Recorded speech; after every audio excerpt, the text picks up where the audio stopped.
So guys, my car is in the garage and it's 11 a.m. and I have a 12 o'clock appointment with the doctor. So let's go back to taking the metro after more than a year. I have my umbrella with me. I'm kind of nervous. Dugay na ko wala ng metro. Mag-check din ko sa kung annul card. Wait lang. I'm starting my walk now, guys. 20 minutes pa dalong metro. So, ipakita na ko ang way. So, we're entering the sunlight and we have to walk. You can see the metro station, guys. It's a little bit nice to walk here.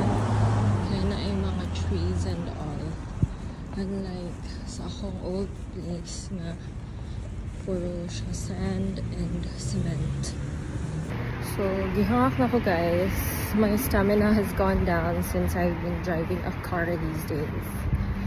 Dili na ko pareha dati na kaya na ko mulakaw, girl, like brisk walk. Now I'm taking my time and then using an umbrella. I feel like kani akong health scares because of too much exposure sa sun o UV. So yeah, abot na ko, guys. I'm here.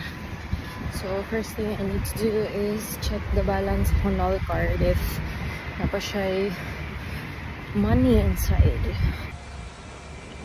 This is the station.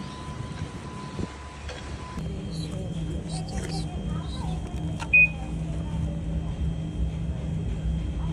So man, so now 24.5. So no need for me to reload.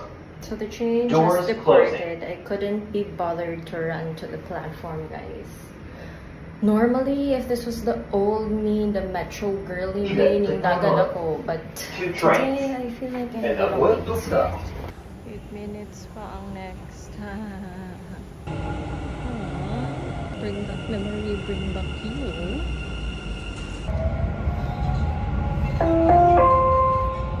المحطة الأخيرة لهذا القطار هي إكسبو 2020.